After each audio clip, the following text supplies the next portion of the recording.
Uh, I think we are live. It said we are We are live. live. We are live? Okay, we can Awesome. start. Yes, we are. We are. Great. Perfect. Hi, Rohan. Sorry, you said hi, but then your video went off for me. Okay, now it's okay. Yeah, you can come again. Oh, nothing. Yeah. So, how have you been? I'm good. How are you? How's the Sunday going, Karun and Rahul? It's It's going great. it's pretty awesome, man. And talking I was about just saying, Sundays. Rahul, that we haven't spoken any time on call or even on WhatsApp or anywhere, but just that so many conversations that we had in the FB comments that it feels that I know Karan already. Yeah. I I think think that's Rahul the also. power of Rahul is also communities. very, yeah. I think Rahul is also very active in the comments, and He is very. we He have is had a very few much. chats. Yeah. Yep. Thank. Yep. So, So guys, we are for all of you grateful. tuning in, We are let very me much just. grateful. Rahul and Rohan, that we are all together. We are doing this. The growth marketing, the Yep. growth hacking thing, because this topic is very much very yet to discussed. In the community, everywhere on the internet. We see it's underrated, but this is a thing which drives a lot of revenue for a lot of companies, be it of any scale. So you both, I know, are the gems of the SaaS industry, the product industry, who know growth marketing from the core. So you both coming together is again a goodwill. I think DMP क्या कहते हैं ना उसे चार चांद लग गए, to the communities. Yep. So thank you so much for doing this. Awesome. Thanks for having me. Yep. Okay. So, for those of you guys who don't know about Rohan, let me give the introduction. This guy is the man, the myth, the legend, like I like to introduce him. He is the underground mafia of the growth industry. You might not have heard of him, but trust me, every single CXO in this country has probably heard of Rohan. And Rohan is the first, like, he's on the speed dial of multiple CXOs. I used to work at Netcore, and that's one of the most traditional industries companies, right? It was started in 1998, and Rohan had some work in some capacity with Netcore, and that's one of the companies which doesn't like to work with anyone outside. Someone who's not a full-time employee. So nailing that itself just shows that how amazing Rohan is. And for those of you who have worked with government before, like any sort of governmental body, you definitely know how tough it is to get a good testimonial for government, right? But Rohan has done that. He has been there, done that, proved himself. And I think if there's anyone good enough to talk about growth marketing and explain us and help us decode the whole pillar of growth, is Rohan itself. And of course, he's also the author of the amazing book, the growth marketing book, and also involved in some crazy campaigns like putting himself on a billboard. That's the book, guys. Yeah. The growth hacking book Yep. too.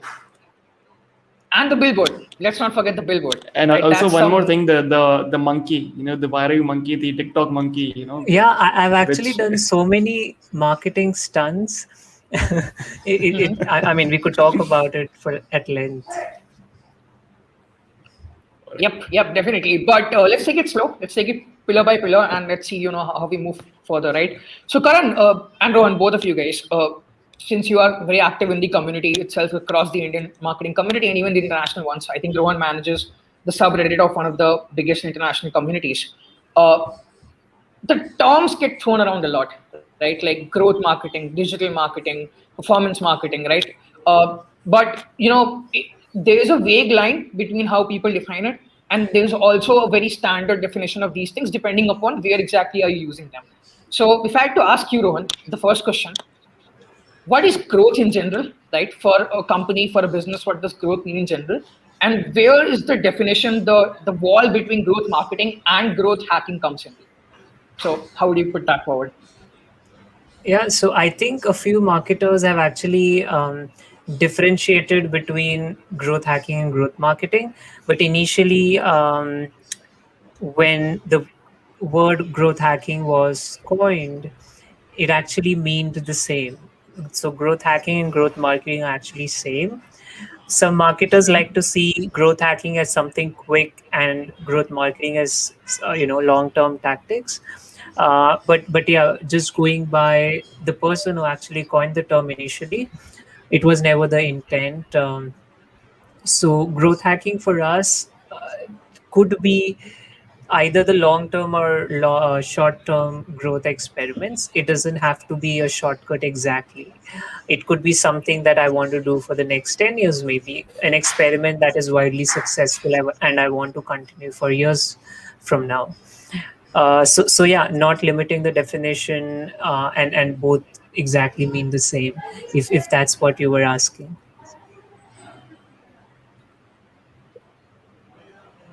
Oh yeah, definitely. Because you would see these JDs by companies out there for these different roles, and you would notice that there's majorly a difference between these two, like purely some difference, right? And but there's still this whole debate and confusion on all these things. So let me put it this way, right?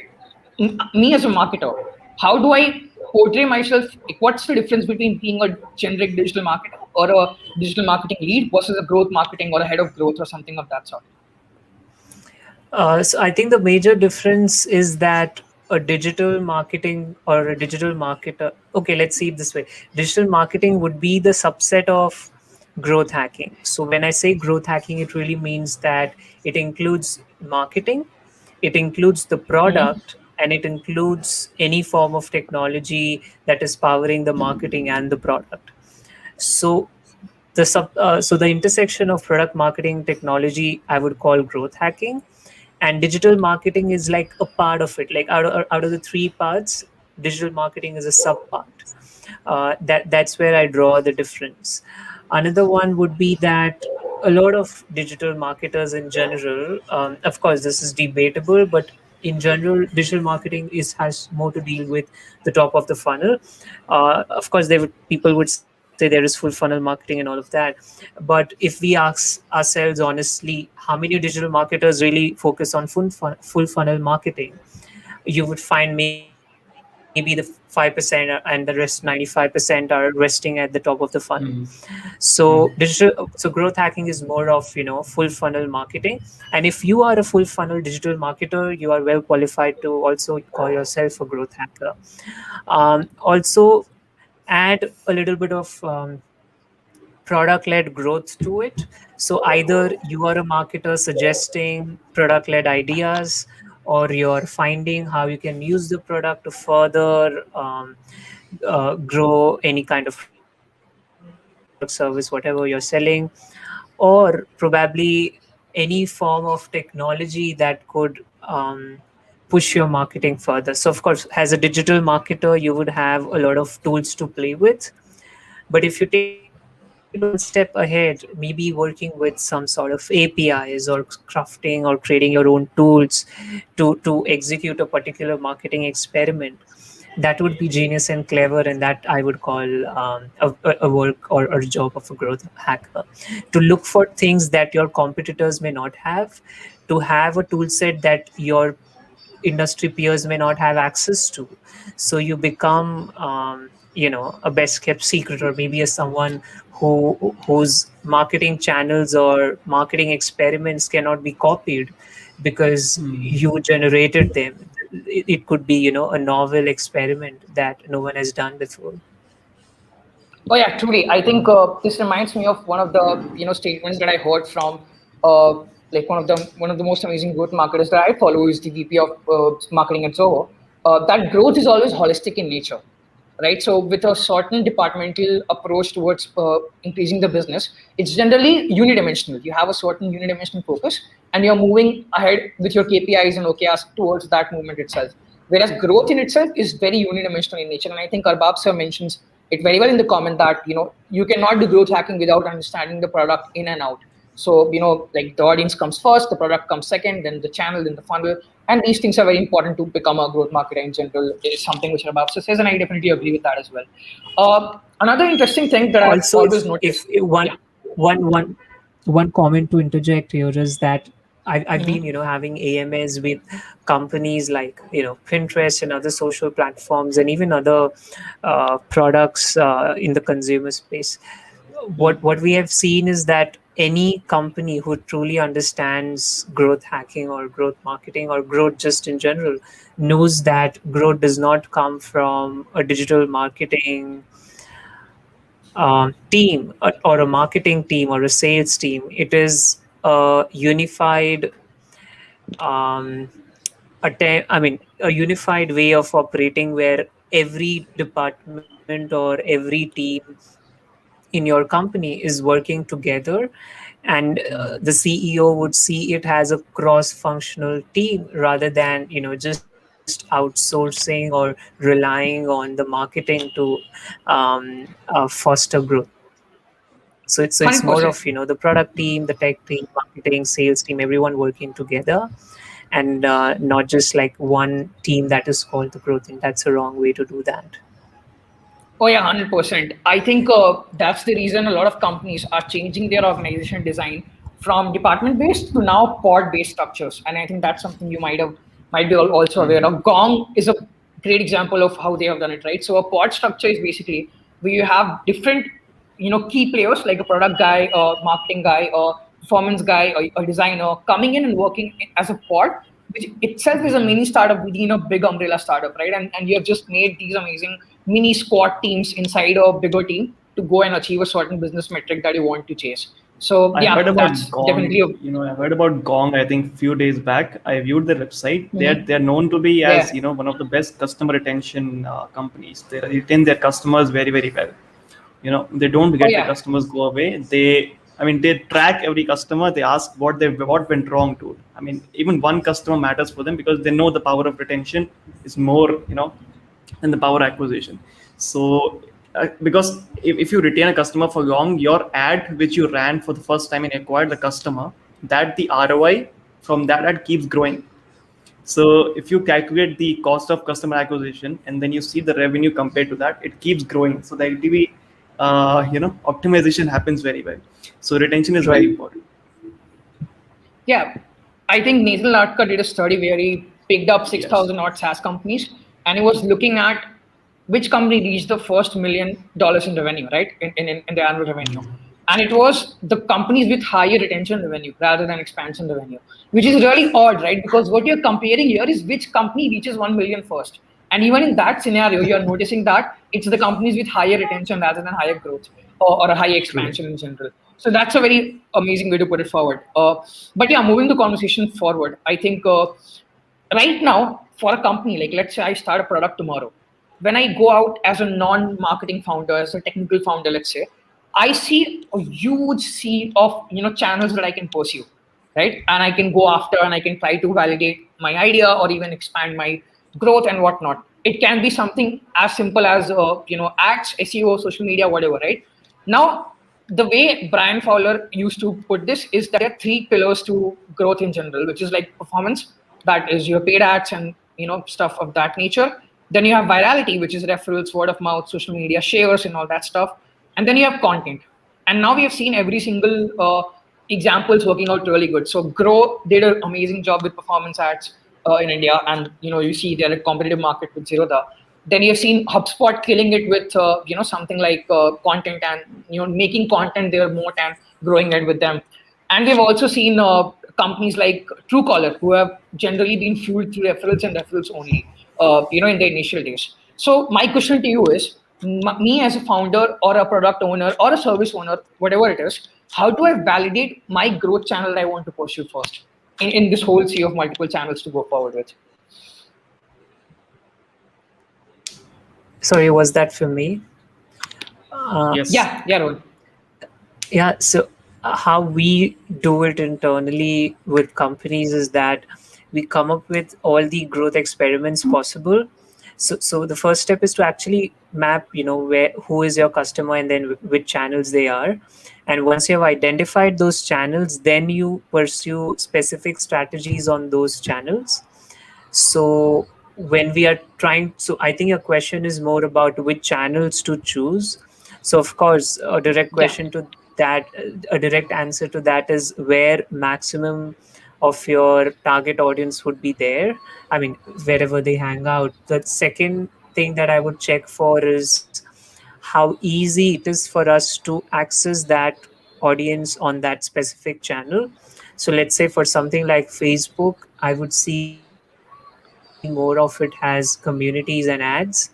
For maybe some other channel comparing Facebook with, let's say, LinkedIn, I would again see it as organic or ads.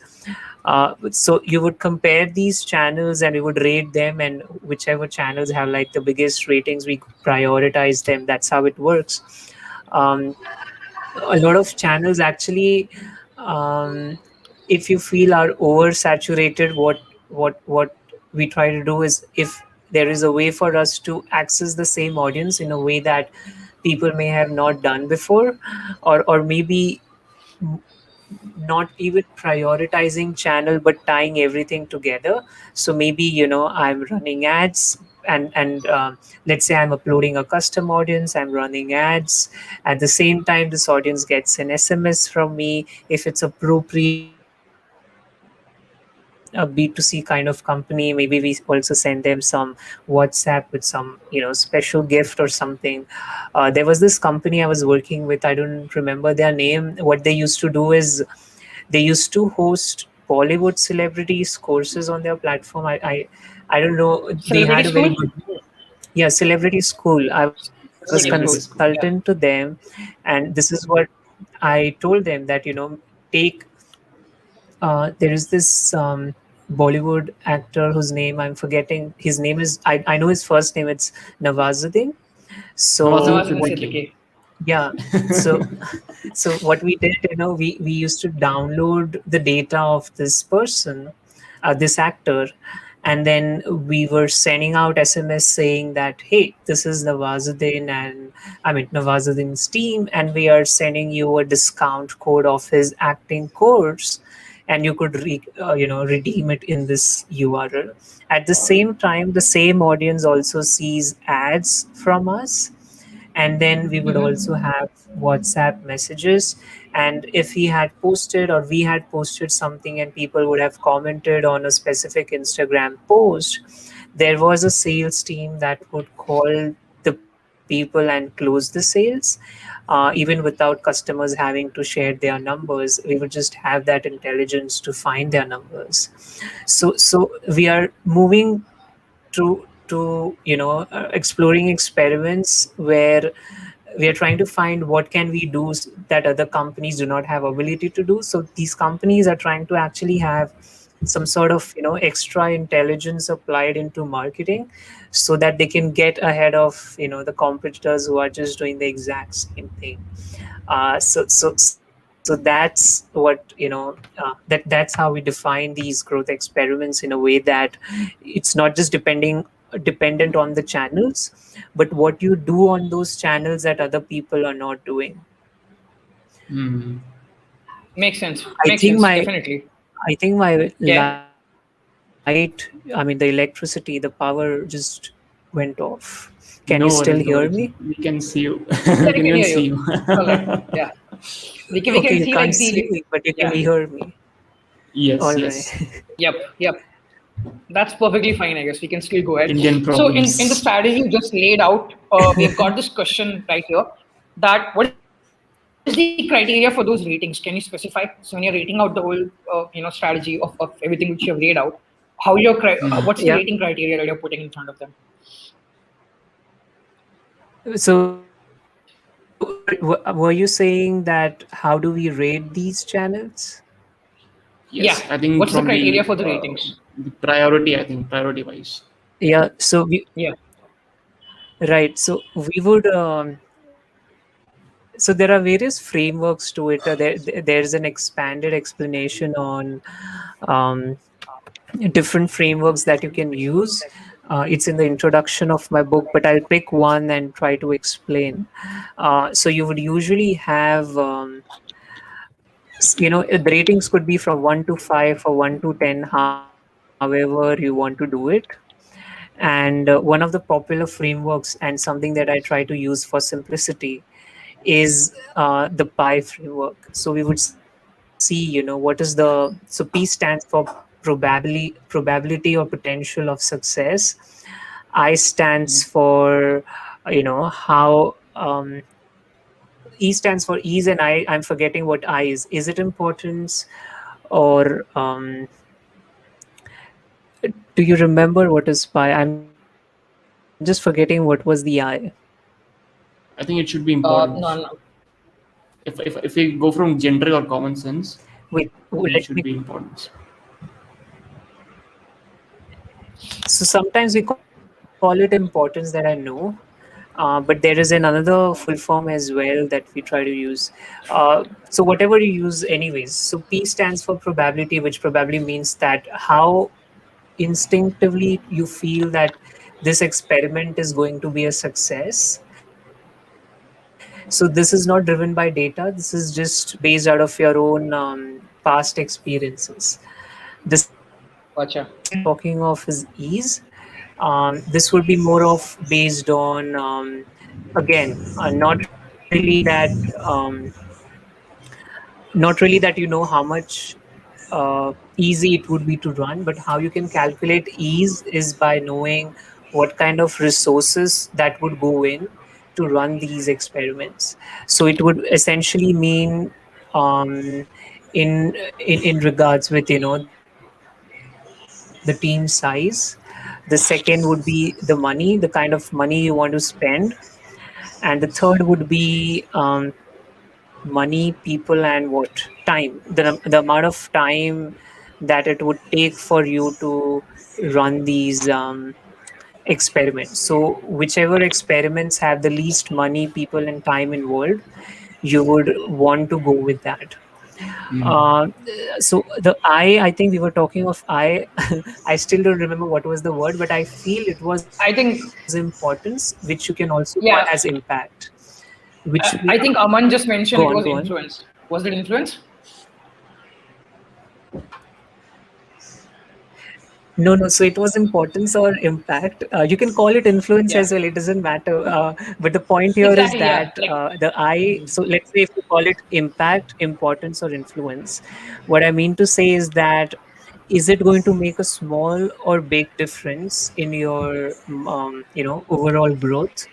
And is it a one-time activity or a, recurring activity? So like I was saying, some experiments could be very short term and some experiments are long term. Within that as well, the long term and that's where I was saying growth marketing are essentially the same, because some experiments, like, launching on product hunt could be a one time activity. Some other experiments, like, the performance based marketing, paid ads and everything, could be a long term strategy. You're never going to pause it. It will run forever, maybe, as far as the startup continues to function. So you call it impact, you call it influence, you call it importance. What I mean is that, is it making a small or big difference, and is it a one time activity or a long term activity? So yeah, these are the criterias we take into consideration while ranking these channels. that's really awesome, man. Nice. I think prioritization is also really important. Especially because the focus cannot always be multidimensional, right? And you have to sometimes be clear with whatever you are doing. How is it tying back to your business goals in general? So, talking about you working with brands and you're seeing how they have cross-functional business teams, right? So there would be product team, design team, marketing team, customer experience team, and all of these different verticals need to focus towards a certain business experiment or business goal that you're trying to move everything towards. So from a marketer's perspective, how do you really approach stakeholder management, especially when you're working with bigger brands like this one, or where there are multiple teams involved and you have to go for a more holistic approach rather than a single direction approach? Right. Um, One second. Someone commented there is some course on conversion Excel that mentions ICE. So yeah, actually, different companies use different frameworks. You can either use PI, which we Yeah. talked about. The second one is ICE, which I think this commentator, I can't read his name because the tool doesn't show, but it says impact It's confident Sarang. in Yeah. result. It's the same, the probability of success, the amount of resources it would take, and how much of an impact it's going to make, big or small, one time activity or recurring. Another one is called RICE, RICE. So all these three, ICE, PIE, and RICE, all three are mentioned in the book with further explanation. But yeah, if you truly read all of the three, you would know that almost all three are saying and talking about the same thing. Moving to the second question, I actually forgot what was it. Could you repeat that? Sure, yeah. So when you have like celebrity school or any such large scale brand in general, Yeah. the growth itself is a very multi vertical approach, right? So you have your product team, design team, marketing team, Mhm. CX team, and all of them kind of Yeah. need to come together and work towards a certain business goal that you're optimizing for. Like for an example, their marketing's job could be bidding and targeting and retargeting. Similarly, at the same time, the product will be probably focusing on the landing page optimization. Then you have design sitting and preparing the ad creatives, and then the CX team is probably A/B testing new ideas and the user base itself in general. So when you have such vertical wide stakeholder management that you need to approach, how do you really pursue that in case of brands which are much bigger and you're working with them? All right. I think what you are asking is that how do we get a buy-in from all the teams? Because Yeah. um, yeah, so I think the good thing with the companies who understand growth marketing is that they know that teams cannot be working in silos. There's Hmm. already internal discussion done that there is going to be a consultant from the like coming in for the part time, and he's going to say us stuff to do, and most of these experiments would have different requirements. When I say requirement, it generally Right. means that the time, money, and team I was talking about. And another set of requirements is you would need the marketing team, you would need the design team, and you would need the engineering team to run any experiment. I mean, almost majority of the experiments require there is some dependencies on team between teams, and that's why like I think Karan or you mentioned that they create pods because in each team they want people to have people with the design and Hmm. engineering and marketing knowledge, so that it's not that the entire marketing team is going to rely on the entire engineering team. They would be within, like, let's say a team or a pod or whatever you want to call it, and within that sub team there will be someone that would help and move things fast. So yeah, there is no buy-in required as such because these are already cross-functional team. But if you do see that these are not cross-functional and they operate like a really traditional organization. I was also working with companies like who are 100 years old, like Kalyan Jewelers, e-commerce store which launched recently back in I guess Mm-hmm. 2015 or Right. 16. So I was one of their first consultants, and they were not a cross-functional team, but we still make it by having people onboarded who could work in a capacity where they are also looking at marketing, also making changes in the product, or suggesting at least, or there is some design person who could also help the product as well as the marketing team. The marketing team and sales teams were, for them they were different, for me they were not. So we try to pull together teams and try to inculcate or cultivate that mindset of working as a cross functional team and versus being in silos. Hmm. That's awesome, man.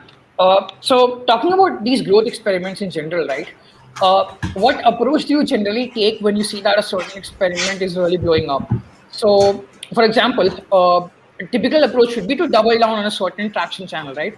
So that itself is not worked out in every single case. So let's take an example of paid ads, right? So if you're seeing a traction in that particular paid ad channel or a performance channel, the initial or the primordial approach is to further optimize the campaign and increase the ROI. But this only works to a certain extent because the real estate is limited and there are multiple competitors fighting for the same space itself.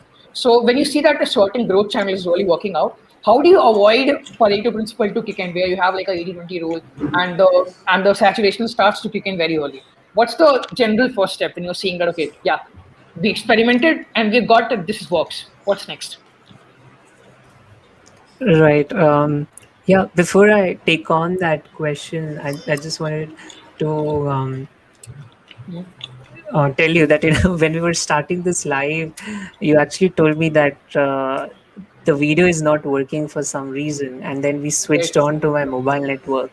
So Yeah. if I would have been on my Wi-Fi network, this live would have ended at least at my end, because the Wi-Fi would have gone with the power cut.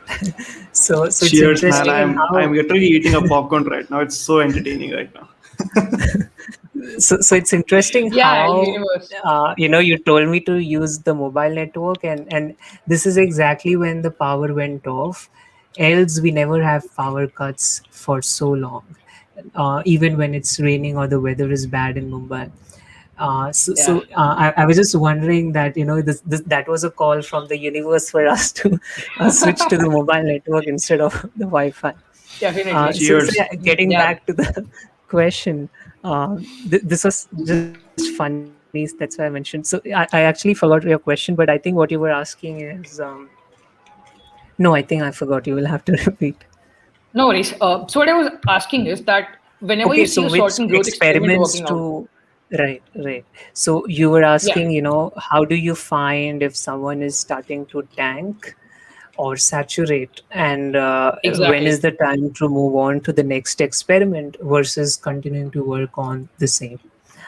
Yeah, So yeah, I think at a point you would have multiple experiments running, and usually companies have some sort of allotment done, that okay, this is what my marketing budget is going to be.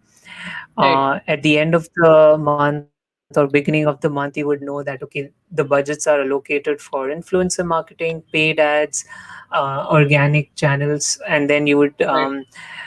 look at it and say that hey, we want to add an additional 3 experiments this month or this week, whatever is Mm, the cadence in the organization, and then you will see that for me to add these experiments, these are the costs associated with it. And if I want to bring in these 3 experiments, I need to cut down because my it exceeds my marketing budget. So out of right. the currently running experiments, is there something that I can cut down on, or probably just put a pause on, put a Yeah. pause so that I could add new experiment? This is how I would approach it. But if Mm. Karan or you have any additional points here, would love to hear from you. Right. So before you go, Karan, so what I meant is let's say that's definitely true for experiments. Like the whole fun fact about experiments is that you can kill and move on to the next one, right? But on a broader level, every single experiment is definitely tied to a certain channel itself, right? So let's say if I'm running some experiment with my performance and I have Facebook as my channel, and I'm seeing that some sort of saturation which is coming in, or it's working, let's say, and my approach is that I go and double down on that. Now the problem is that on that particular doubling down campaign itself, or the campaign that I'm optimizing double down on, for the same real estate, there are multiple competitors fighting for it, right? So what's the approach in that case? What's the next logical step to do? Do we move on to the next channel, or do you still want to see it go up till the saturation and keep doubling down? That's the broader question overall, channel specific rather than just experiment specific. Yeah, so I think there are So, two things to it. One Mhm. is there a way that you can beat your competitors and acquire a larger market share? I mean, sorry, yeah, Mhm. market share or whatever you want to call it. Like, can you occupy more space than them in that particular channel? The second is that, is it smarter to continue fighting for that channel, or is it smarter to find a channel where your competitor cannot, which your competitor cannot replicate? That's the question you would ask yourself.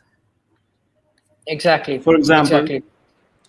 if Mhm. you're running ads on Facebook and you feel that the inventory has run out, right? Or Right. Yep.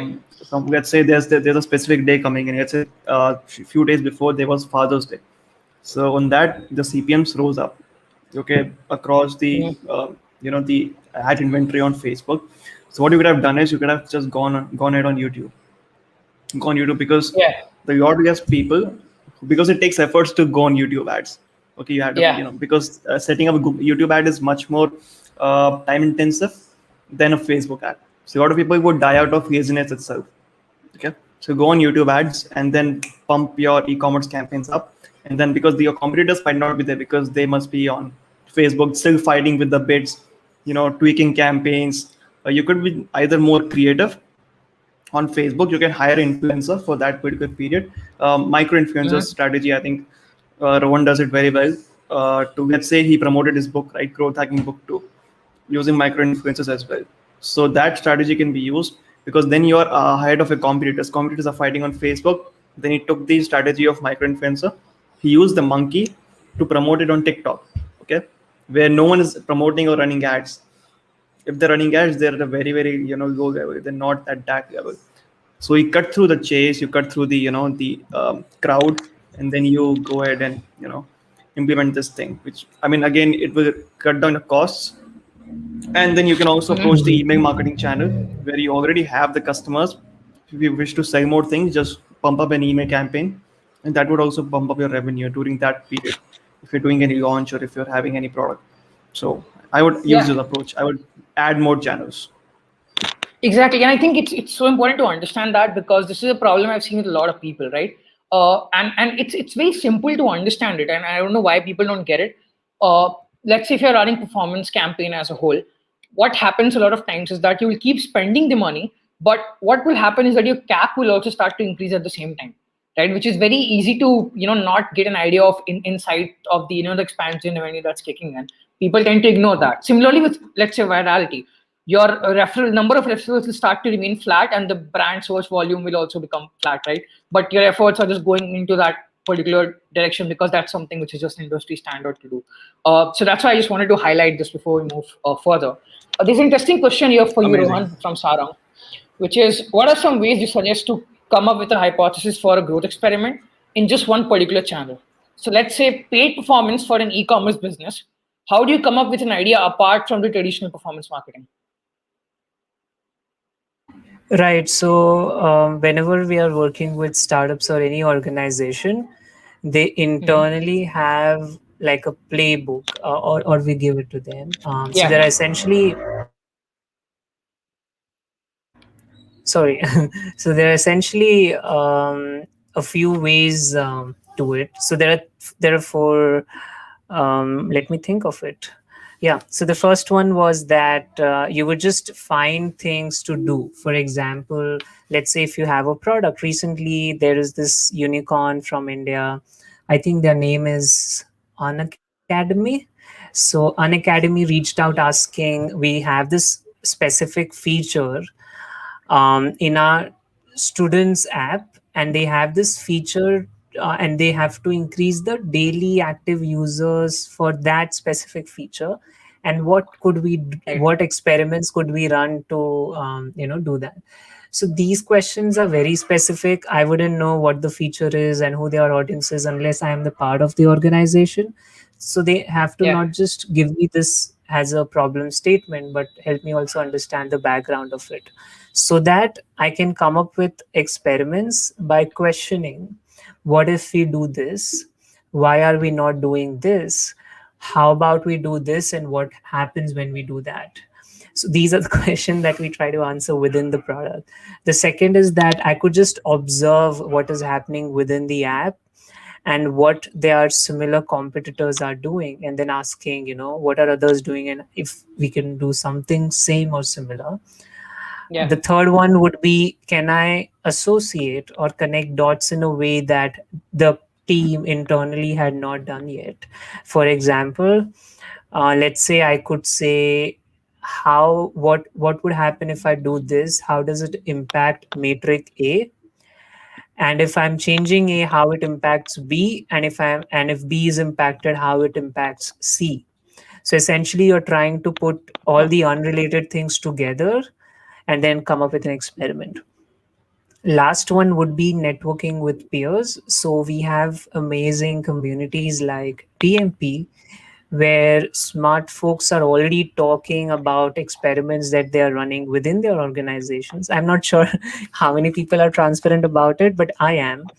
uh, and I'm anyways anytime in any live video or on my Reddit channel, I go on and say that, hey, this company came in with this question. There was also another one, just to give you an example and to stand as an example of it. Ola reached out to me saying that they want to increase market share in North India because Uber has more dominance there. I think it was exactly Yeah. NCR is what they told me. So I'm not reluctant to talk about the brands I'm working with, the experiments that I'm working with, and if anyone wants to speak to me about the internal learning. So I'm not sharing anything sensitive that would potentially harm the organization, but anything that is of general knowledge for all.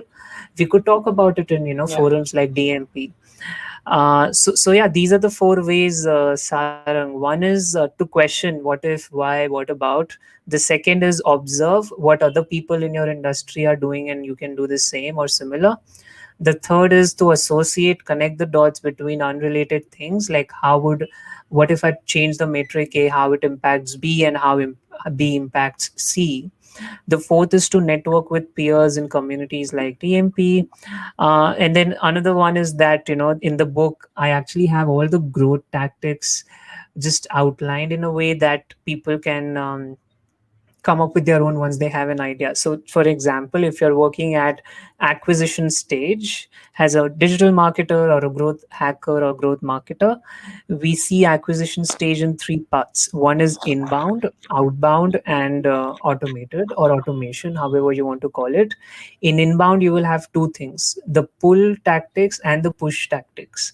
So within pull tactics as well, you would have two things, that is your audience and leveraged audience. So if you have to branch it out, it looks like this: the acquisition stage, the top of the funnel, you are Mhm. inside the now within the acquisition stage, you are at inbound.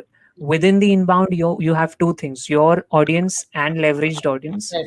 Now within your audience, you have podcasting, social media, ebooks, SEO, webinars, guides, white paper, infographics, videos, YouTube, slide decks, contests, so many other things.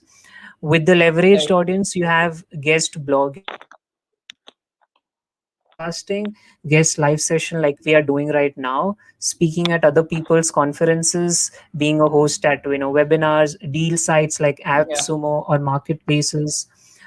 Another one would be that after inbound it would be outbound. So for outbound, tactics would be the push tactics: affiliates, direct sales, paid ads, promotional swaps, etc.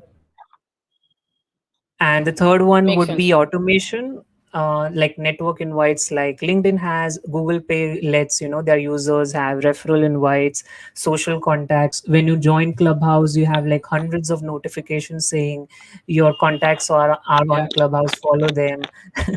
So, social sharing APIs, API integration. So these organizations already have so much of like a playbook given by consultants like us, or they are them employees themselves, that they would probably never run out of experiments to try. And even if they run out of the experiments to try, I shared the four steps, just to repeat so people remember: is questioning, observing, associating two unrelated things together, and then networking with peers, so you would come up with new ideas. So essentially with these four, I think you would never actually run out of any ideas. No matter which industry you're working, it's impossible that you would not have anything to say. Wow, man, that was a beautiful, beautiful answer. I hope that Sarang really enjoyed that. Guys, Krishna shared a post couple of days back, and I'm really a huge advocate of that. Which is, if you truly want to learn something, the best place to learn it is to find the industry experts and then tag along with them, ask them, and get the insights from them. Now, I've seen a lot of advice being floating around regarding the execution level of stuff, which is basically the groundwork, like scaling ads or something of that sort. But there's abundance of resources out there which you can go out and look for, something on that level. Rohan here is a master of strategy, and this is your opportunity to right now, just bug him and get to know that. So my urge to all the 18 beautiful people here is that go ahead, shoot your questions. He's with us for like I think next 15-20 minutes, and he'll be more than happy to answer the question. But before we, in the meanwhile, we get the questions, Rohan. Talking about playbooks, I think you mentioned one really wide used playbook now, which is the product-led growth playbook, right? And for those of you who don't know, product-led growth playbook is simply a certain approach towards acquisition, or a certain approach towards growth, where you give the customer a taste of the product first, and then you try and monetize that user base. So a typical example would be you having an app which has a trial model, or a freemium model, rather than just a demo book for a sales call or something of that sort, right? So the typical famous models are product-led model and sales-led model. So far, these two models have dominated the world, right? Every company is doing the same thing. You see HubSpot, it's majorly product-led growth. If you see Salesforce, it's sales-led growth. But now something which is popping up at a very rapid scale is something called community-led growth, and some companies have done it really beautifully. One of them is Lemlist, which a lot of people use in the DMP community itself. They have done an amazing job at creating a community around their product, and executing growth through that. So talking about this particular playbook itself, the community-led playbook, for brands, or even as a person myself who I want to go ahead and create a community around me, what do you think about that? What do you think about growth from a community perspective?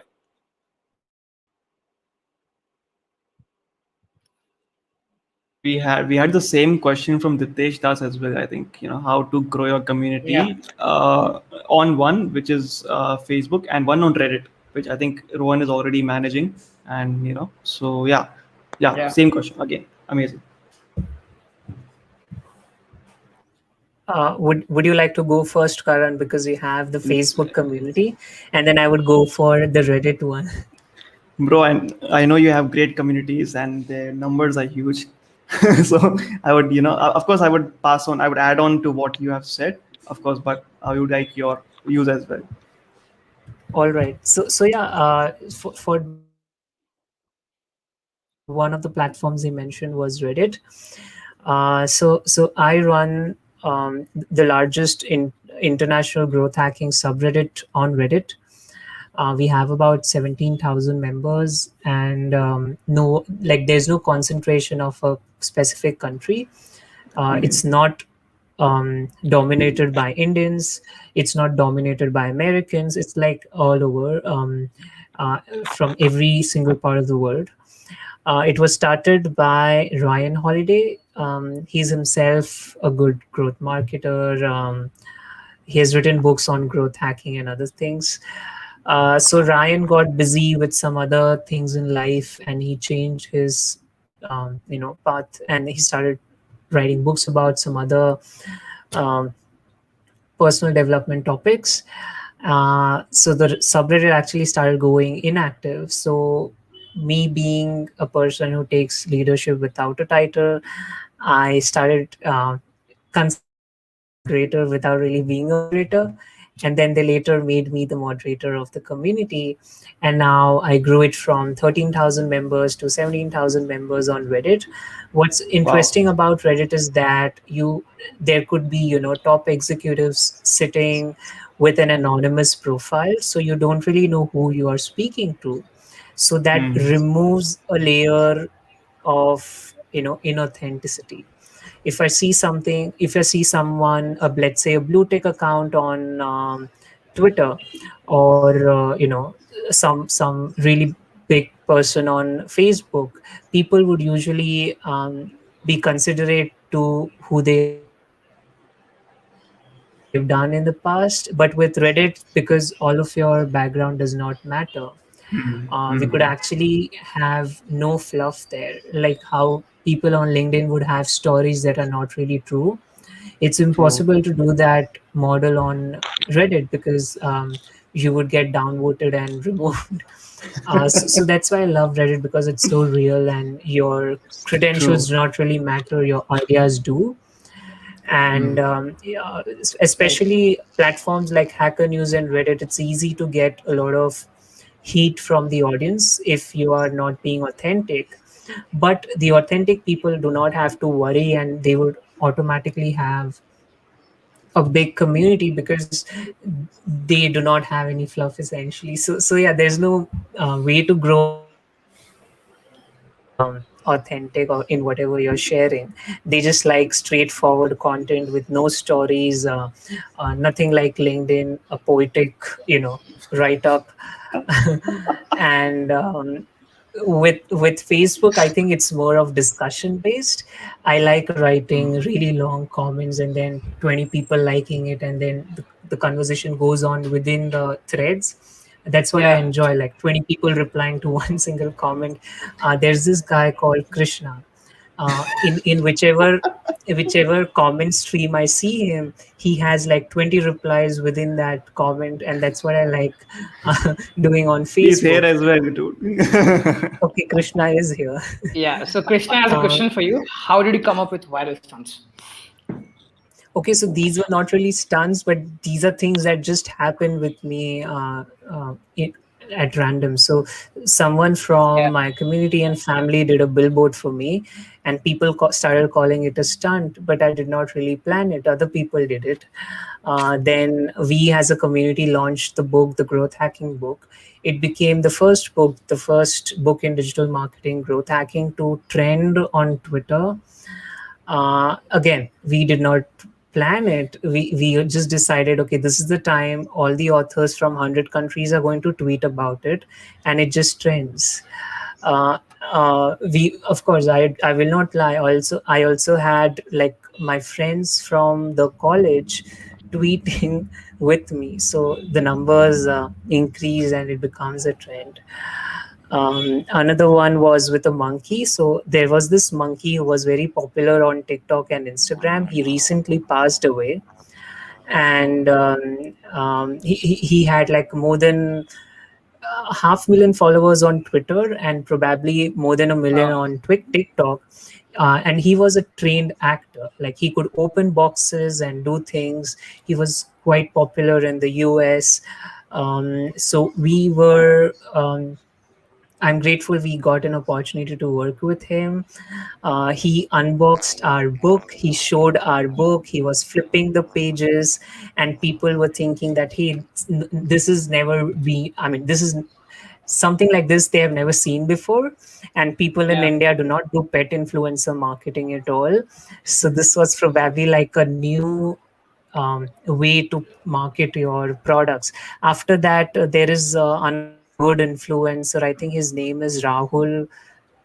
Rahul, what? He has a brother, and I'm Rahul just Bhatnagar. forgetting his this Rahul Rahul Bhatnagar. Bhatnagar. Bhatnagar's. Yeah. Yeah. So Rahul Bhatnagar's team reached out saying, "Where can we get this monkey, because we want to copy what you did." And I was like, wow, I'm inspiring other influencers and their teams to look at marketing in a way that they have never seen before. And this is Right. how we push Indian standards of marketing to a level that even the international markets have not explored. The marketers who have done their books in digital marketing and growth hacking um, um, category have not done something like this before. Similarly, there was this another thing that we were trying, a world record. So last year, so in back in 2019, we launched a book called the Growth Hacking Book, the first part. It had people from 9 countries, and there were like 35 people. And it was endorsed by Mr. Amitabh Kant, who is the CEO and director of Niti Aayog, Government of Yeah. India. And then we thought, okay, why not we do a second book, which was called the Growth Hacking Book 2. And this time we had people from 20 countries. And this happened when we had lockdown. There was the pandemic just began to set in, and we did not know if, what would happen, how things would run. We still continued to work in for the project. And at the time when the world was most divided, there were things coming out of China releasing the virus, a part of the US Yeah. The citizens Indo-China claiming trade it's war. all sorts of conspiracy theories. In India, Yeah. half of the people believing it, half of the people not believing it. So in a time when the world was most divided with opinions and stories and everything, we thought, what could we do to bring the world together for one cause? And the only thing that I know and I can do is marketing. So I invited the marketing folks from 20 countries. with my partners, and together these 100 people participated in the growth hacking book too. Now it's a world record that a business book with most nationalities in the book. It is certified by um, Golden Book of Records. I just got this certificate and badge yesterday. So Wow. yeah, in the times that we were Wow. most divided, we tried to unite the world. Also, there was one more thing. So growth hacking was essentially coined in Silicon Valley with my mentors like Sean Ellis and other people. And then and some people in Europe would do their own growth hacking days. So what I did was, so I've always thought about being India being the global leader in the space, in the marketing and growth hacking space. Though the Right. word growth hacking was coined in the US, but we are the we are the we are the people who are going to evangelize it and make it reach the countries that the original makers may have never thought before. So I invited people from, again, these are the first 9 countries and the next 20 countries, and we together started signing these days, which was, again, like I said, was endorsed by Mr. Amitabh Kant, the CEO and director of Niti Aayog Government of India, that July 13th is the International Growth Hacking Day. So now, of course, this is not to discredit the days happening in US and Europe. They can do their own days, but we, as the people from 20 countries, see 13th July as the International Growth Hacking Day, and this is an India-led movement.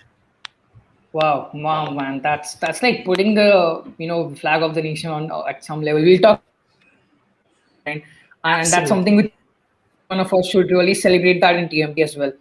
So that's a date we're going to definitely note down and follow up on. But Rohan, we discussed growth for businesses and then we moved on to communities. One thing that's really been not touched yet is personal growth, and like you have also really been successful in putting yourself across as one of the most I would say one of the most amazing people when it comes to growth, the word growth marketing or growth hacking in general in the country, right? So there's a huge effort that goes on to making that possible as well, growing in a so narrow domain and getting a tremendous success in a narrow domain like that, because the probability is always against you, right? Because your TAM is already very low, and you have to be the go-to name in that particular segment itself. So how did you beat the odds, and what's that approach which you took? And I think there's a question which is on the similar lines, which is how to go about choosing the best possible niche for personal growth, and then growth hack it and separate ourselves from the marketers in the same niche. Right. So I think there are 3 parts to it. One is the niche, the second is how do you grow, and third is how do you differentiate. So let's touch upon the three. The first is how do you choose a niche.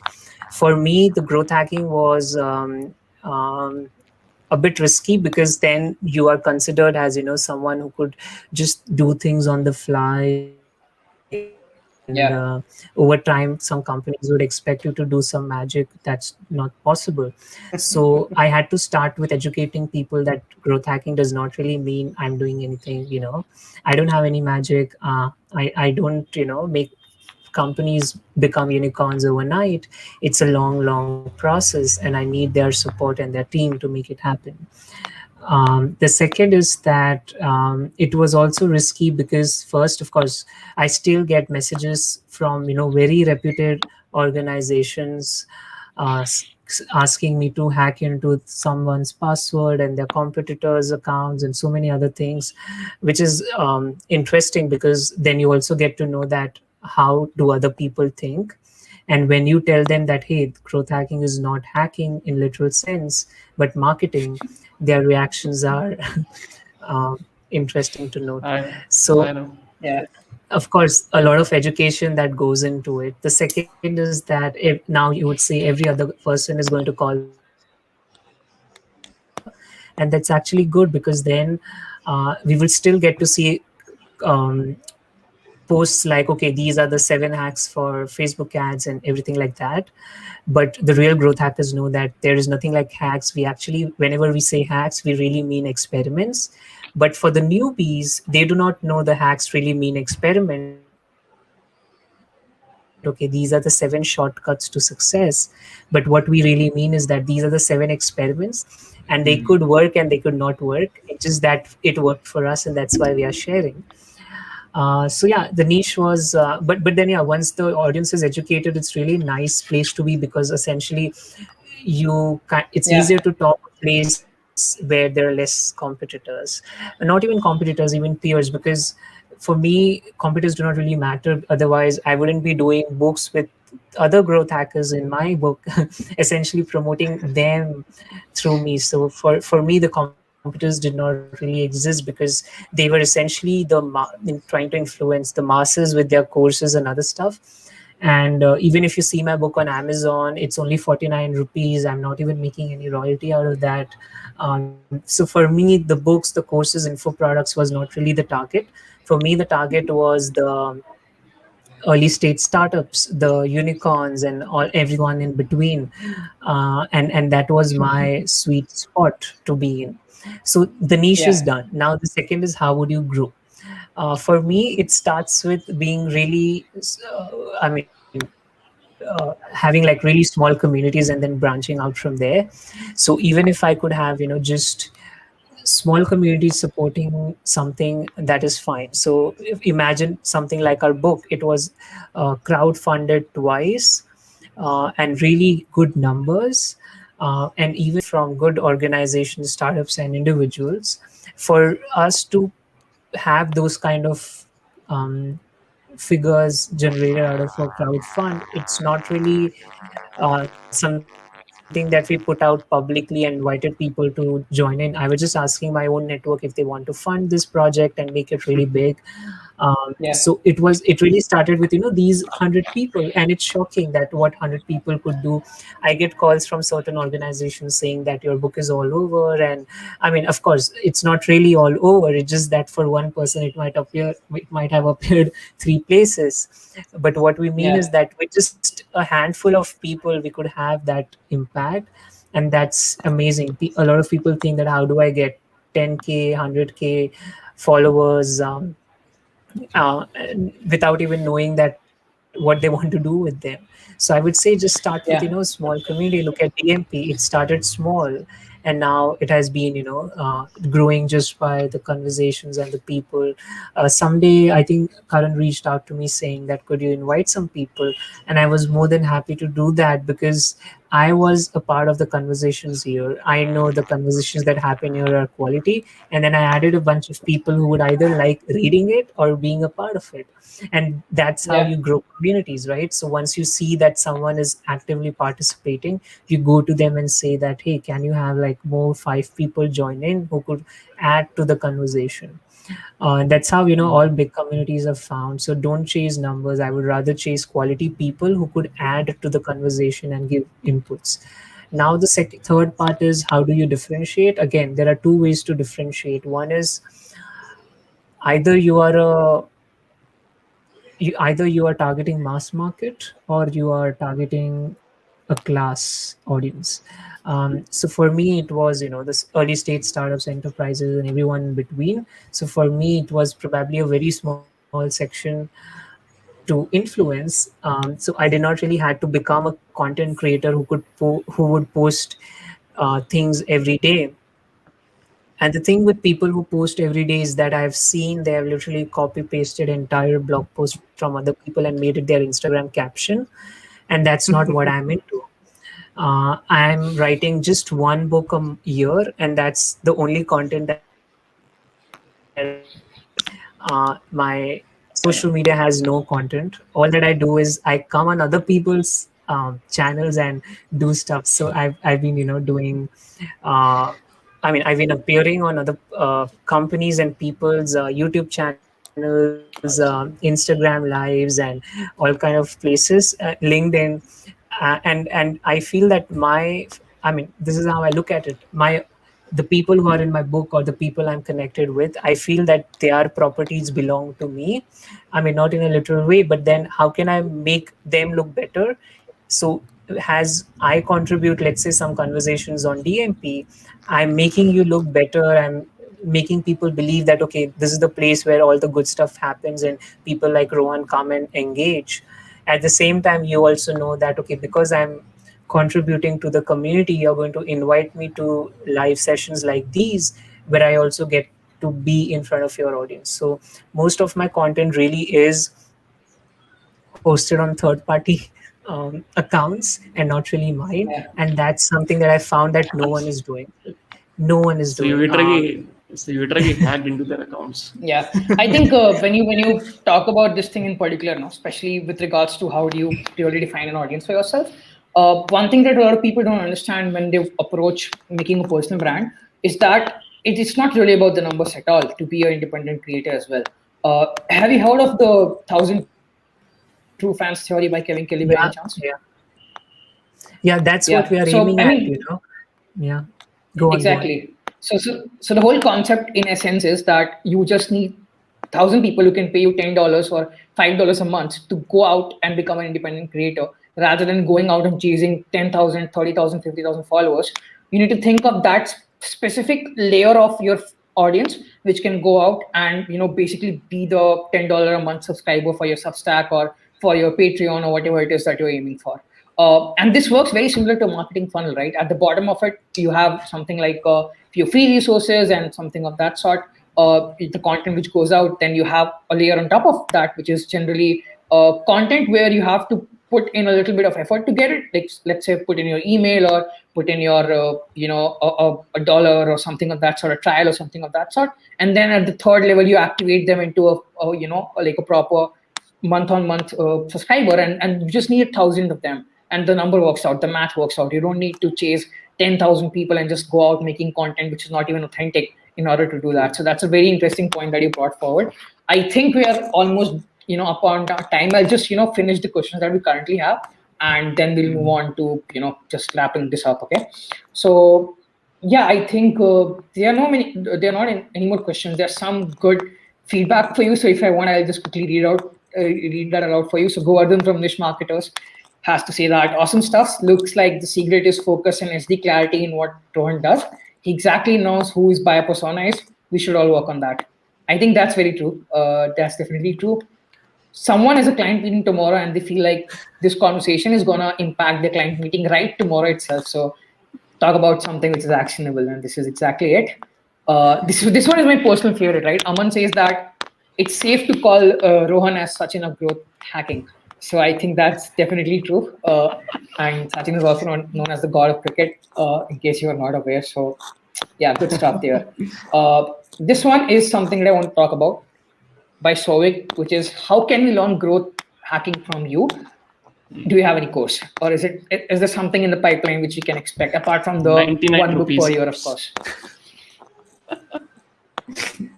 Yeah, so Yeah, I would never actually have a course at all. In fact, most of my books are also done in service to others. We don't keep any what do we say, a margin to us. It just for distribution.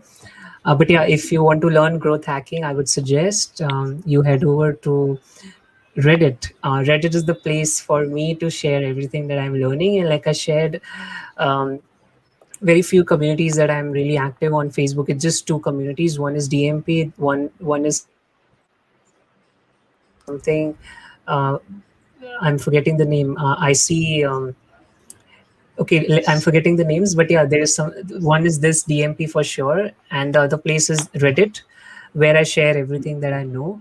And like I shared, I am sharing everything with transparency, with actual client names, with actual experiments that we run.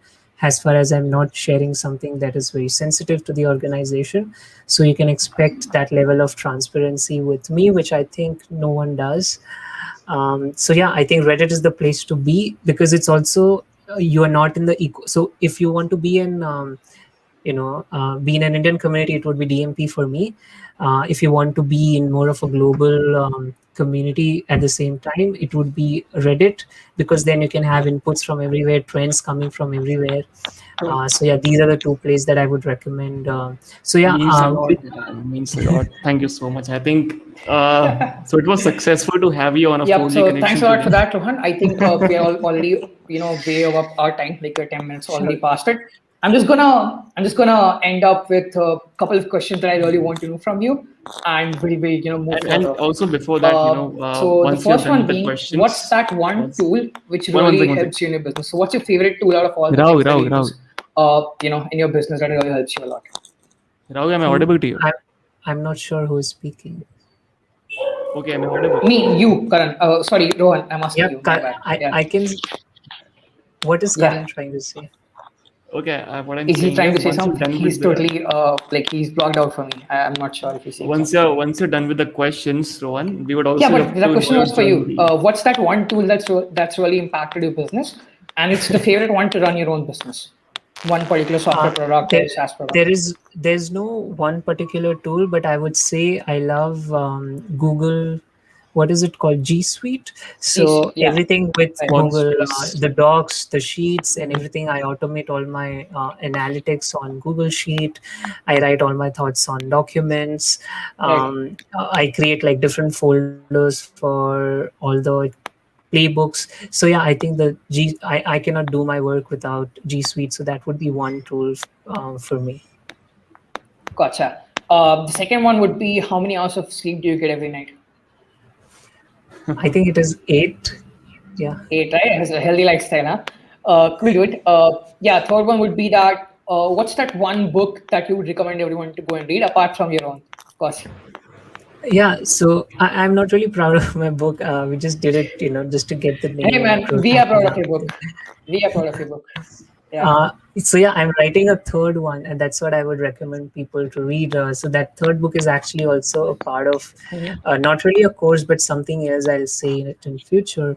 But yeah, if you have to pick one book, I would say it would be mindset. So in the book, the mindset, they talk about the fixed mindset and growth mindset, and that would actually Yeah. help you to also be a good growth hacker, because then you would not be worried to try different experiments and try to make it a success.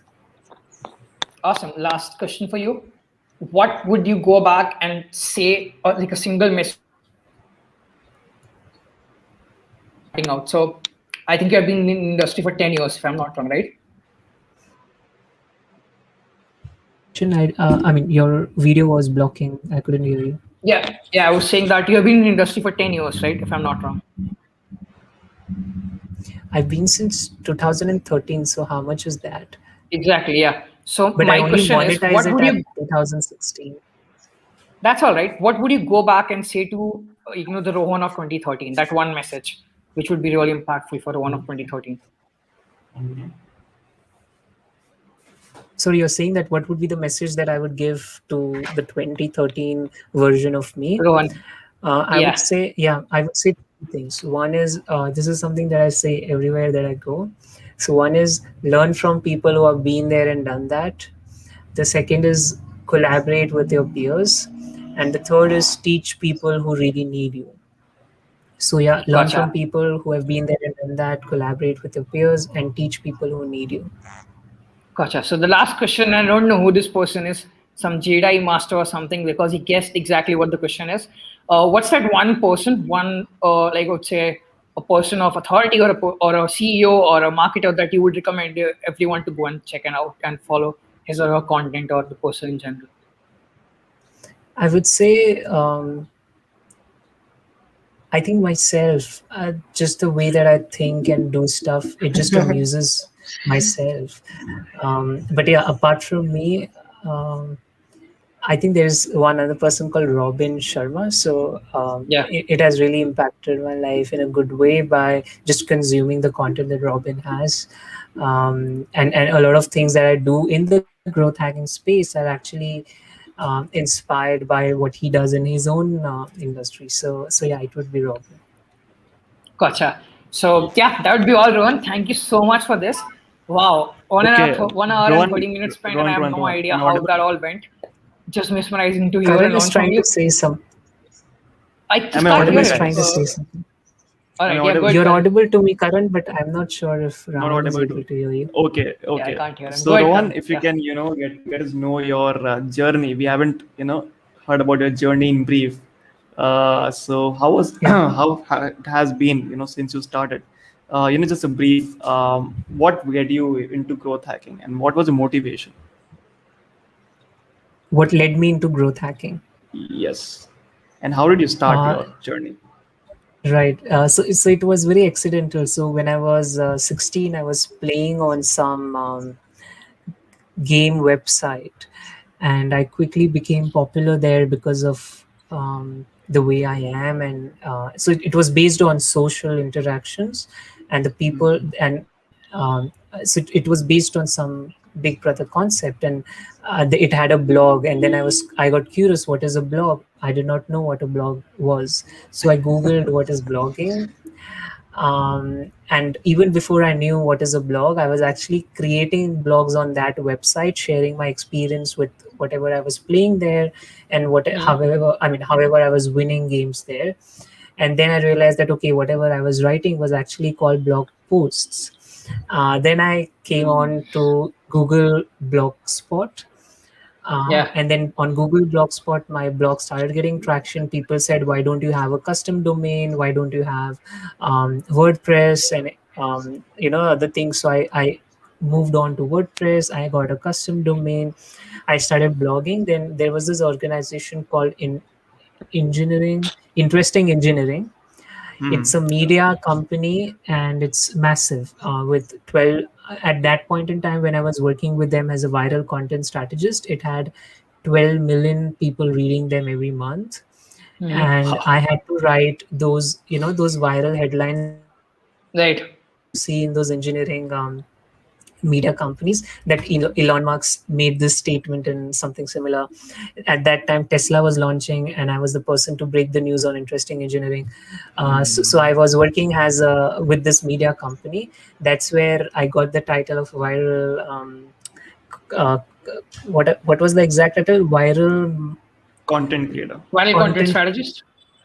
Viral content strategist was the right title they gave Yeah. me. Although I was just picking up people's tweets and creating headlines out of it. And then after that, I was invited to write for Huffington Post. A friend from Pakistan had actually told me about the opportunity, and after I became a columnist at the Huffington Post, there was this US based company that spotted me and wanted to work with me. There, the founder called himself a growth hacker. Instead of asking him, I just googled what a growth hacker does, and it was interesting. I always wanted to be person that is strange and different. So I thought, okay, instead of everyone calling themselves digital marketer, I would call myself growth hacker because it's interesting. Yeah. And then I started learning growth hacking, the principles behind it, and then I started creating my own frameworks and playbooks, and then I started sharing it with other companies, and they just with the word growth hacking and the playbooks that they saw, they started getting excited about me. And one after the other, I was hired by these companies, and now I'm writing my own books. I plan to create something very different. I'll announce it in a few months. So yeah, that's how it became. It actually started by my CEO calling himself a growth hacker. I was with that company for 2 years, and that's where I was first hired. I did not even know that people earn money on the internet. It just was an accident because I was a writer at Huffington Post. Yeah. Amazing, That's beautiful, man. man. I think I relate to Congratulations. that so much because Congratulations. the way I got started is that I made a Facebook account, and I was so blown away in my class sixth or something that back then I had a Nokia Asha phone or something of that sort. And I was like, wow, I want to make the next Facebook. And that's how the whole thing started. And like in many ways, you have been really inspiring to me as well because just from your idea of writing one book each year, I've gotten the idea of creating one open source product each year, and that's something that I'm trying to pursue as much as I can. So yeah, man, just this, what an amazing session we had today. 1 hour, 20 minutes Thank you in, so much. and I just Thank you can't so much think for of a better coming. way to spend this. Rather than the way we did it. A message to everyone in here is that we're gonna make a repo of every single resource that we mentioned or talked about in this video or in the entire session. And we're also gonna make a repo of the rapid fire questions that Rohan answered. And we're gonna make a post of that separately. And I would love if 20 of you who are here, especially the ones who are here from the very beginning itself, can go and leave your feedback for Rohan as well, because that's something which will help him to understand you know uh, how his delivery was and how he was able to add value to all of you guys, and something he can take off and analyze and continue to give us more and more amazing insights like the one he did today. So yeah, that's all from me. Karan, do you want to share some last notes? Yeah. Again, thank you. Again, thank you, note for Rohan. I think we're very grateful that we have him inside our ecosystem, be it marketing, be it growth. We are grateful, to have you inside the community as well. I think everyone appreciates whenever you write a comment. We are sure that you're getting a lot of reactions on that, because the insights which you provide are very much unique than the comments which we receive. So a lot of times your comment reactions are more than the post reactions. That's you go and you grow like everything, inside the post. So that's what excites the community. And again, thank you so much for coming today. It was great, and I think again we are grateful, and we are sure that in the coming future we'll be having more sessions from you, because a lot of people like you. And yeah, thank you so much once again, bro.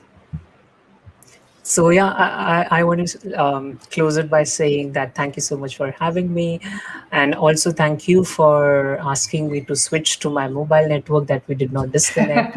It was a call from the universe, Yeah. and Yes. I was thrilled to be answering these questions. I really enjoyed it. Thank you. Awesome, Ram. Thank you so much. Thank you, everyone. Bye bye.